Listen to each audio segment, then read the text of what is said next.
एक बार इमेजिन करके देखो, आप अपने दोस्त के साथ केव एक्सप्लोर करने गई हो और वो अंधेरे से पूरी घिरी हो और उस जगह पे खड़ा होना तो दूर, सांस लेना भी बहुत मुश्किल है। ये हादसा दो दोस्तों के साथ हुआ, जो कि एक बेहोश पड़ा था तो दूसरा ऐसे फंस चुका था। क्या ये जिंदा बच पाई या फिर केव में ही इनकी मौत हो गई?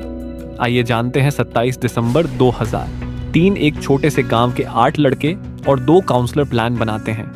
बॉय स्काउट केव को एक्सप्लोर करेंगे। इस ग्रुप में माइकल शहरों और जेवरिक हेंडरसन भी शामिल थे। ये दोनों एडवेंचर्स एक्सप्लोरर थे जो कि केव के अंधेरे में अपनी हिम्मत आजमाना चाहते थे।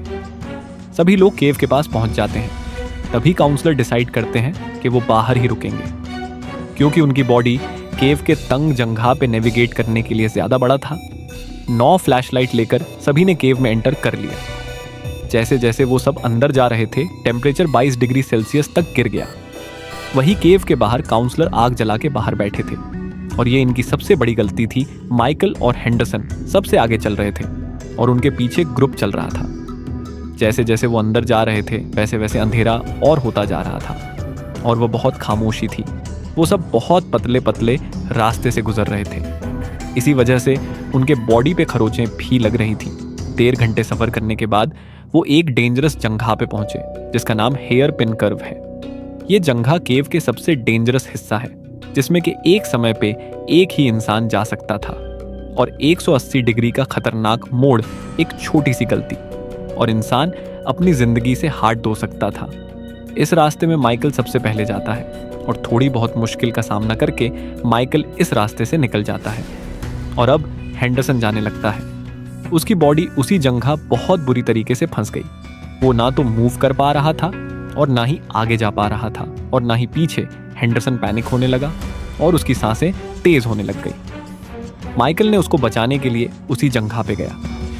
पत्थर उसकी बॉडी को पूरी तरीके से छील रहे थे। माइकल जितना उसको बचाने की कोशिश कर रहा था, हेंडरसन को उतनी ही दिक्कत हो रही थी।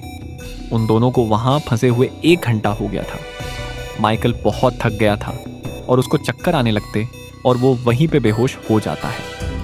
हेंडरसन बहुत चिल्लाता है, लेकिन उसकी आवाज़ कोई नहीं सुनता है और जो बाकी ग्रुप के लोग थे जो माइकल और हेंडरसन के पीछे चल रहे थे, उनको कुछ समझ नहीं आता है कि वो सब माइकल और हेंडरसन को वहीं छोड़कर वापस चले जाएं या अपनी जान भी वो लोग खतरे में डाल दें। वो सब ने डिसीजन लिया और वो लोग बाहर जाके काउंसलर को जाके सब कुछ बताते हैं। काउंसलर ने तुरंत आग बुझाई और तुरंत 911 पे कॉल करके सब कुछ बता दिया। आधे घंटे बाद रेस्क्यू टीम केव के पास पहुंच गई। ये इतना आसान नहीं था कि केव में जाओ और दोनों लोग को ले आओ।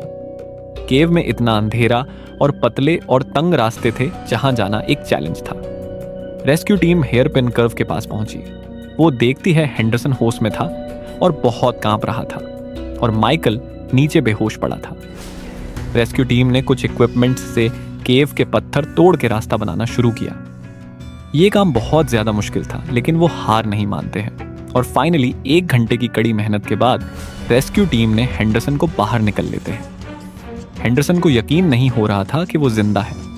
अब बारी थी माइकल को बाहर निकालने की, लेकिन वहां जाना खतरे से खाली नहीं था। इसीलिए रेस्क्यू टीम एक प्लान बनाती है कि उसको एक नए तरीके से बाहर निकलेंगे। एक रेस्क्यूअर जो पतला था, उसको अंदर भेजा गया। जैसे ही रेस्क्यूअर माइकल के पास पहुंचा, वो देखता है कि माइकल अजीब तरीके से जमीन पे पड़ा है। उसका सर नीचे और पैर ऊपर है। रेस्क्यूअर ने माइकल की ब्रीदिंग चेक करी और वो अभी भी सांस ले रहा था।